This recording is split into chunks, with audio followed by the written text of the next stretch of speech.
Assalamualaikum warahmatullahi wabarakatuh. Alhamdulillah, salatu wassalamu ala rasulillah wa ala alihi wa ashabihi wa wala wa la hawla wa la quwwata illa billah. Qala Allah ta'ala, a'udzu billahi minasy syaithanir rajim. Wal yakhshal ladzina law taraku min khalfihim dhurriyyatan dhi'afan khafu 'alaihim falyattaqullaha wa liyaqulu qawlan sadida. Sadaqallahul adzim. Amma ba'd. Izin akan lebih dekat Bapak Ibu, saya berdiri. Ya, pertama kita muliakan Bapak Dr. Haji Mustafa Ali, Ketua dari Pembina, dan juga itu guru kita semuanya serta Ibu, terus kita pimpinan yayasan serta para kiai sepuh yang tidak bisa saya mengatur satu-satu, Bapak Kepala Desa, Mas Kepala Desa masih muda, masih energik, untuk kita tumbuhkan masa depan desa, masa depan kota pada mereka-mereka yang masih relatif muda. Yang saya hormati Ibu juga ya, Pak Kepala Desa atau Mas Mas Kepala Desa serta Ibu, serta mungkin Bapak Ibu perangkat yang baru, saya hormati istri saya tercinta Bu Ida, Ustaz Syaikh Umar, moderator kita yang luar biasa, memberikan prolog yang menurut saya sangat tajam, sangat membuat Bapak Ibu Wali TPA, KB, KIT, Assalam, Bandungan yang berbahagia. Bersyukur saya bisa soal di sini untuk sharing pengalaman, sedikit berbagi ilmu, mungkin banyak berbagi pengalaman. Karena saya punya anak yang relatif agak banyak, dan secara fisik sebenarnya anak saya mungkin tidak terlalu beruntung karena sering tinggal. Jadi yang Mustafa sudah menyampaikan, saya super cara di rumah suka pergi. Jadi Bapak Ibu, jadi saya pernah menyampaikan kurikulum kita tadi ingin kami bisa beda. Ini orang ini jarang di rumah pasti ini. Kalau pekerjaannya seperti ini, gitu. Saya juga ambil semua kegiatan itu selalu mungkin tidak disambi, tapi kalau kata guru saya itu di UGM, psikolog terkenal almarhum Prof. Jamaluddin Ancol, itu orang yang bisa membagi 100% keluarga, 100% pekerjaan, 100% karir, itulah orang yang akan berhasil. Nah, Bapak Ibu sekalian, jadi kalau kita punya 100 waktu, kan tidak bagi-bagi, 30 keluarga, 30 pekerjaan, 30 karir, tapi tentu semuanya 100% ibadah ya, 100% pekerjaan, 100% karir, keluarga gitu. Nah, sehingga saya bersyukur bahwa 6 anak saya, 1 meninggal, 5 masih ada, bisa bersamanya kami sampai hari ini, bisa terus sharing, berbagi. Biasanya kalau parenting begini, kalau dekat, saya suka membawa anak-anak juga, ya. Tapi sekarang anak-anak sudah pada berkarir sendiri juga, sudah pada terus memberikan sumbangsi untuk masyarakat, sehingga sering tidak bisa lagi. Kalau dekat, mari dibina dengan apa bersama. Anak saya nomor 3, waktu bicara masalah komunikasi antara orang tua dengan anak. Tapi hari ini ya saya berdua dengan Ibu Ida. Bapak Ibu yang berbahagia, saya akan memberikan beberapa dasar-dasar yang bersifat agak sipil gitu, tentang kenapa kita tidak bisa berlepas tangan dengan anak-anak kita. Tepat saya kira kalau kita mengangkat tema hari ini tentang sinergi, tentang kolaborasi. Nah, mungkin satu orang, satu profesi bisa berdiri sendiri tanpa yang lainnya. Termasuk juga dalam konteks tumbuh kembang anak. Saya memberikan pengantar biasanya di Indonesia tahun 2000-an ini mulai banyak acara parenting, satu di antara narasumber terkenal nasional juga Bapak Mustafa Ali. Sebenarnya sih tidak ada sumber yang gitu ya, mungkin protokol komentar sehingga saya diundang ke sini. Ini sekarang ramai-ramai di mana-mana, betul di Komunikasi tadi, kalau di hotel-hotel yang kita besar ini jualannya agak mahal ini. Kalau tiba-tiba 500 yang 1 juta bayar gitu ya. Namanya bukan uang pendaftaran, uang investasi. Uang investasi pendidikan. Kalau dikatakan bayar itu hilang kesannya. Kalau investasi itu balik gitu ya. Karena yang begini akan balik kepada kita sendiri. Bapak Ibu, beberapa prinsip dasar saya kira agar kita punya alas ya, agar kita punya fondasi yang kuat bahwa Gusti Allah memberikan dalam Takwin ayat ke-6, ayat ini sudah sangat terkenal, sangat kita hafal. Ya ayyuhalladzina amanu anfusakum wa ahlikum nar. Jadi Allah menyeru kepada kita semua, orang-orang yang beriman ini, untuk betul-betul berusaha memelihara diri kita, wa ahlikum dan keluarga kita dari api neraka, untuk menjaga anak-anak kita, istri kita dari keburukan-keburukan yang nanti akan berdampak, akan berakhir tempat tinggal terburuk yang sama sekali tidak kita harapkan, yaitu keluarga. Next, kemudian juga saya tadi mengutip dari Al-Qur'an surat An-Nisa, betapa pentingnya kita memberikan perhatian kepada istri, utamanya juga anak-anak kita. Ya, dalam An-Nisa ayat 9 Allah menyebut pada syalladzina la tarafu min khalfihim dzurriyyatan li'afan khawfu 'alaihim. Jadi dan hendaklah kamu takut kepada Allah, orang-orang yang sekiranya mereka meninggalkan keturunan yang lemah di belakang mereka. Bapak Ibu sekalian, di ayat ini Allah memberikan lemah dalam hal apanya? Bersifat nakir, bersifat umum, bersifat universal. Dzurriyyatan li'afan. Jangan sampai memberi legasi warisan yang tidak membanggakan. Kenapa? Karena itu pasti terkait dengan orang tuanya nanti. Ya. Lemah agama pasti berbahaya. Lemah ekonomi juga berbahaya. Lemah pendidikan juga berbahaya. Lemah ilmu juga berbahaya.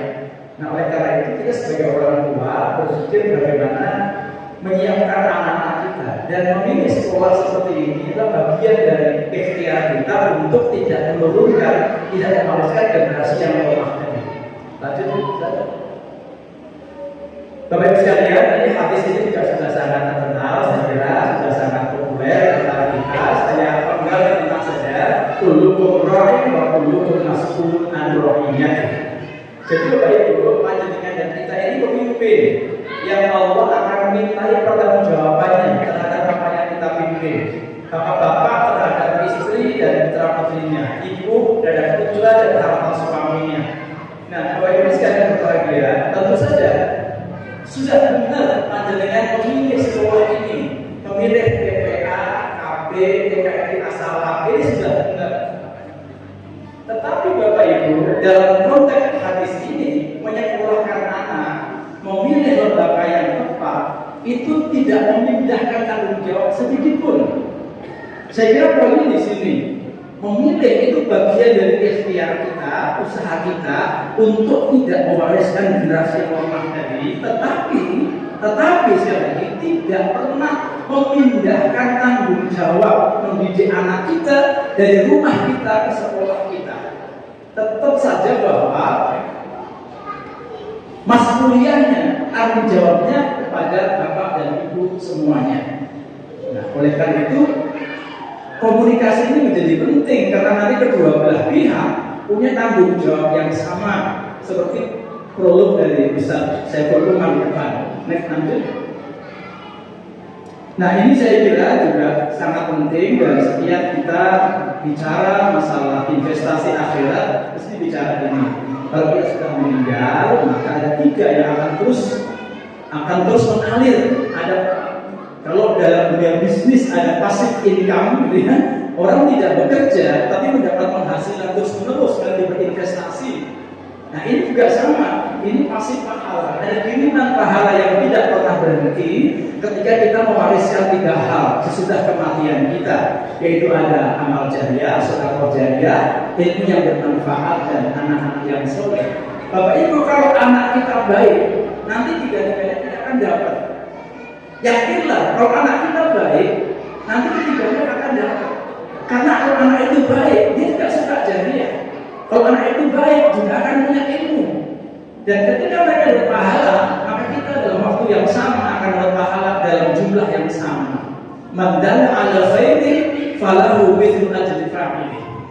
Jadi kalau kita fokus misalnya pada bersiap mewaris anak yang baik, lagi-lagi panjenengan akan dapat otomatis ketiganya. Dia menjadi seorang pengusaha yang solih, tentu Bagaimana akan dapat pahala setiap dia berbuat baik sebagai seorang pengusaha. Kalau dia di negarawan yang baik, maka orang tua semua di kuburan tetap dapat kiriman pahala, sejumlah pahala yang dikerjakan anaknya. Kenapa? Karena anak itu tumbuh dari darah daging pemberian rezeki orang tuanya.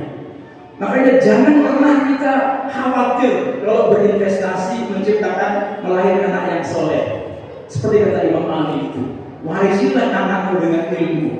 Ilmu itu akan membuat anak-anak kita menjadi baik. Seperti doa yang baru Fatimah tadi dari Mustafa memimpin kepada kita semuanya. Lanjut.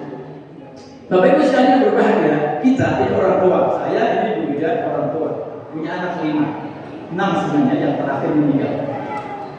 Barusan saya mendapatkan cucu yang ke-6 saudara. Dari Mas Faros, anak yang ketiga yang Mas Faros itu. Bapak Ibu sekalian, orang tua Bapak Ibu yang tahu di sini dengan anak kita yang sekolah atau di rumah, itu pasti antara kita, istri kita dengan anak kita punya 3 hubungan yang tidak pernah berakhir sampai kapanpun dan tidak pernah tergantikan oleh orang lain. Pertama adalah hubungan kasih sayang, Bapak Ibu. Bapak Ibu dengan anak ini secara fitrah ada kasih sayang dengan mereka, dengan anak-anak kita. Kita rela untuk bekerja keras. Bahkan kadang-kadang saya tadi juga ngisi acara semacam pembekalan video FGJ guru CSIT di PAUD nih, ya, di PAUD nih. Rata-rata sekolah Islam seperti kita ini bukan mahal ya, tapi itu kita lakukan. Kita lakukan. Kenapa? Kita sayang dengan anak kita. Kita sayang dengan mereka semuanya. Kita sangat bahagia ketika kita yang awam itu melihat, mendengar mereka fasih melafalkan surat Al-Fatihah. Betul ibu-ibu ya? Kita itu orang awam. Tadi saya itu sekolah itu ya. Kalau adik-adik saya itu pada mondok apa gitu, kebetulan bapak saya itu milihkan sekolah saya setelah KMI-nya sendiri, lalu SMP, SMA, UGM, UD itu dijamin tidak cukup baik pendidikan agamanya gitu ya, tapi belajar dari rumah. Nah, Bapak Ibu yang berbahagia, kita rela, panjenengan rela untuk membeli, tanda petik ya, investasi pendidikan itu karena kita sayang dengan mereka. Kita sayang dengan mereka. Kita berusaha semaksimal mungkin agar anak kita ini seperti anak-anak yang lainnya. Alhamdulillah tadi Fatihahnya bisa fasih, hafalan Al-Qur'annya relatif lebih baik dibanding dengan orang tuanya. Betul ibu-ibu ya? Ya, alhamdulillah. Alhamdulillah. Di rumah saya itu 1,5 tahun sekali itu sudah hafidhullah gitu ya. Anak-anak putra berapa, putri berapa di sini juga sama, alhamdulillah. Nah, saya sebagai pembiasan sambutan gitu ya. Orang-orang mikirnya, wah muridnya aja pada hafal Quran, apalagi ketua pembinanya gitu ya. Malah nggak hafal-hafal itu. Tapi kita senang sekali.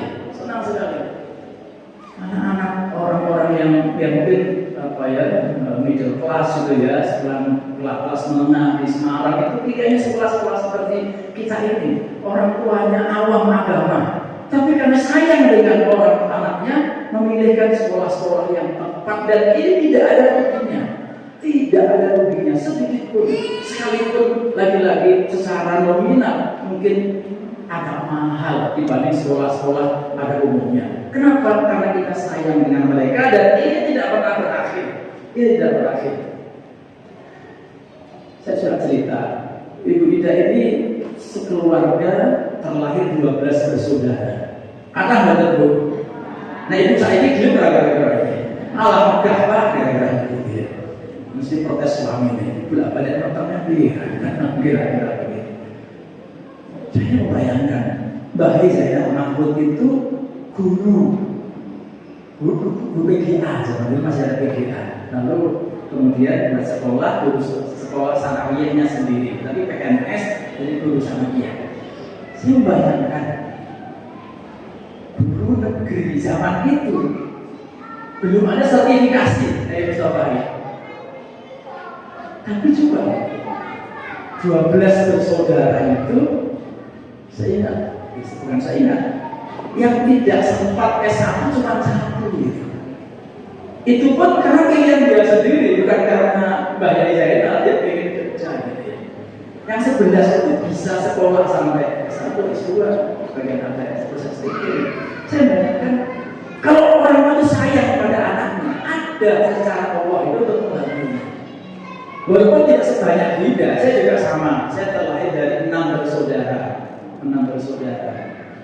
Orang tua saya pegawai kantor urusan agama, suka nyatat kalau orang nikah itu. Bukan kepalanya, yang bantu itu, yang bantu bawakan tasnya kepala itu. Jangan salah, anak kepala bukan. Itu suka orang bantu bawakan tas itu. Kepalanya itu suka apa ya?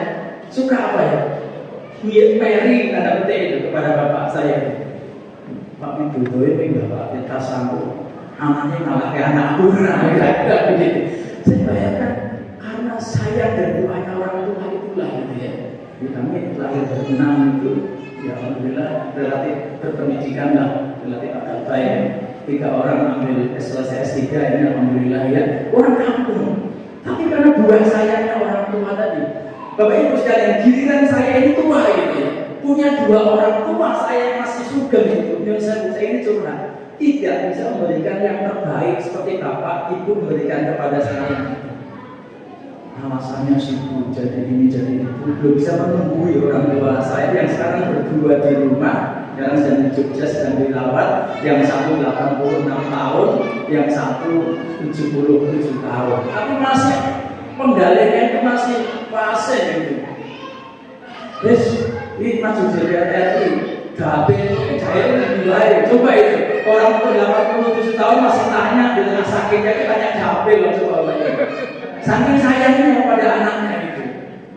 Dan seingat saya juga saya berkarir itu ya orang tua karena sayang orang tua. Makanya Bapak sekalian itu buat anak kita modal terpenting adalah hubungan antara kita dengan mereka, hubungan kasih sayang. Yang kedua tanggung jawab Bapak Ibu. Tadi saya katakan tidak bisa dipindahkan ke orang yang lain. Bagusnya anak membawa orang tua. Ini putranya siapa? Oh putranya ini. Oh ya pantas sih. Loh ini putranya siapa? Putranya si bapak bisa begitu. Bapaknya bagus kok anaknya begitu. Nah itu namanya tanggung jawab. Bagusnya anak kita selalu membawa kepada orang tuanya. Demikian juga buruknya anak seseorang juga membawa kepada orang tuanya. Dan yang ketiga hubungan masa depan Bapak Ibu tidak pernah berakhir, tidak pernah bertepi hubungan kita dengan anak kita. Sampai kita tua, sampai kita meninggal, masih hubungannya tidak pernah terpisah. Doa mereka, perhatian mereka antara mereka dengan kita. Hubungan masa depan dunia dan masa depan akhirat. Next, Bapak sekalian yang berbahagia, mungkin ini terakhir dari saya, Bapak Ibu sekalian, Allah dalam Al-Quran menyebutkan ada 40 anak. Dan itu kita jumpai dalam sepanjang sejarah hidup manusia dari Nabi Adam sampai hari kiamat nanti. Yang pertama adalah anak sukses dunia, tapi tidak sukses akhirat. Quran punya istilah anak menjadi zinatul hayah. Al-mal wal banuna zinatul hayah. Anak itu sekolahnya bagus, tumbuh kembangnya bagus, ganteng, cakep, cantik. Selesai sekolah, kuliah, bekerja, dapat pekerjaan, punya rumah, punya mobil, punya fasilitas dunia yang komplit, tapi tidak ada kebanggaan kita dalam konteks ukhrawi. Kaya tidak sukses iya, tapi dia tidak bisa memberikan pengabdian kepada orang tuanya di saat orang tuanya tua, di saat orang tuanya sudah di alam barzah, di saat orang tua sudah di akhirat. Itu cukup perhiasan dunia seperti fata morgana, dipandang dari jauh seorang ada, ketika itu hilang jauh lagi. Mungkin orang dari kampung sana itu kagum, anaknya bapak ini sukses, tapi tidak pernah ibadah anak itu. Orang tuanya tidak pernah bangga karena akhirat dia tidak mendapat apa-apa dari anak itu. Kita bermohon pada Allah agar tidak diuji dengan anak seperti ini. Allahumma amin. Yang kedua adalah anak bisa menjadi fitnah. Anak menjadi fitnah. Innama amwalukum wa auladukum fitnah. At-Taghabun ayat 15. Fitnah dalam arti bahwa orang tua terbawa-bawa karena anaknya berbuat yang tidak senonoh, Bapak Ibu. Itu namanya fitnah. Orang tua yang baik, yang masih hidup atau sudah meninggal, terbawa-bawa karena anaknya tidak baik lagi. Diceritakan oleh orang di kampung sana bahwa anak si bapak A ini ketahuan begini berbuat aib yang memalukan orang tuanya. Dan itu Bapak Ibu beban orang tua luar biasa. Luar biasa. Saya sebagai pejabat publik tentu banyak kenal sama kepala daerah, ya, sama wali kota, wakil wali kota, sama anggota dewan.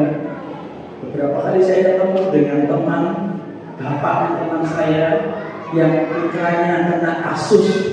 Itu orang tua itu malunya luar biasa. Benar, apalagi dari kampung yang belum dikenal orang baik, anak baik, tiba-tiba kepala daerah ini kena urusan dengan KPK misalnya. Itu orang tuanya. Dalam konteks mungkin pejabat sekarang itu ya yang disebut dengan bahwa anak sesekali hadir sebagai fitnah, sebagai ujian bagi orang tuanya.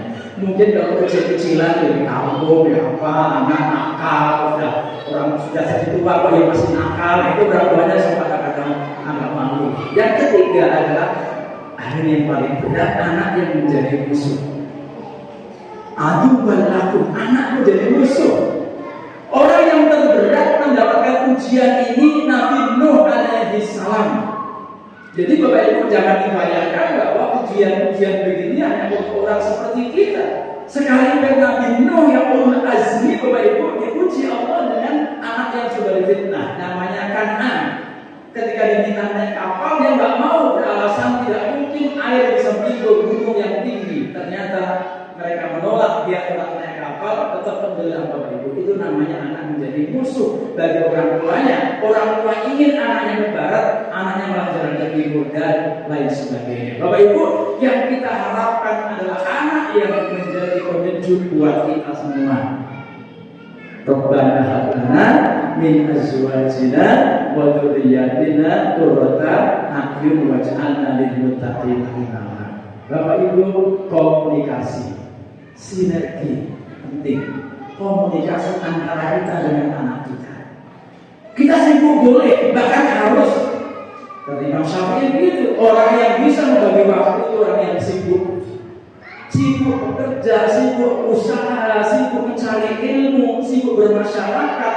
Mungkin bagi saya juga sibuk untuk berkarir dalam dunia kenegaraan. Itu namanya sudah tidak dihindari. Tapi perhatian kepada anak jangan pernah berubah, jangan pernah berkurang dengan alasan apapun. Berbagi cerita Bapak Ibu, saya di Salatiga, anak-anak sekolahnya di Jogja. Secara fisik berjauhan, ya. Anak saya SMP di Jogja, SMA sebagian juga di SMA 1 juga yang 3 orang. Jadi relatif ketika anak itu SMP sudah pisahnya orang tuanya kan, sebelumnya secara fisik berjarak, tapi tidak menjadi hambatan. Apalagi di era sekarang, era digital ini ya, tidak ada hambatan kita untuk terus berkomunikasi dengan mereka. Terutama ibu, ya Bu ya, jangan pernah berkurang apapun alasannya komunikasi kita dengan anak. Apalagi anak laki-laki. Anak laki-laki itu sampai umur berapa adalah anak ibunya. Udah, walaupun sudah punya istri, sudah punya anak, sudah punya cucu, kayak ini di mata ibu saya, ya anak kecil.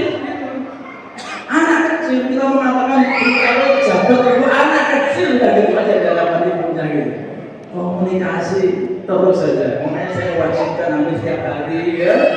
Kadang-kadang kelupaan tapi mewajibkan setelah subuh wiridan, zikir, doa, zikir, baca Quran. Setelah itu berikutnya telepon orang tua. Kenapa ada getaran doa itu selalu asupan doa, asupan motivasi itu masih kami dapatkan. Dan itu pula yang diharap oleh putra putri panjenengan Bapak Ibu. Sempatkan disium keningnya ketika berangkat sekolah ya, tangan kita disium oleh mereka ya, diuntapke gitu kalau mereka berangkat sekolah, agar mereka punya kesan yang baik di saat berangkat dari rumah. Nanti di sekolah juga mereka akan nyaman belajar. Nanti di sekolah mendapat kesan yang baik pula, perhatian yang baik dari ibu bapaknya. ibu bapak gurunya nanti kembali ke rumah begitu juga. Nanti kan pekerjaan kita memiliki lingkungan. Tapi percayalah bahwa pengaruh terbesar adalah pengaruh pola asuh antara kita dengan istri dengan anak-anak kita. Secara praktis, lebih teknis nanti Bu Ida yang bertugas untuk mendikau matur kepada Bapak Ibu sekalian. Demikian Bapak Ibu, semoga bermanfaat. Wassalamualaikum warahmatullahi wabarakatuh. Aplaus yang meriah Bapak Ibu.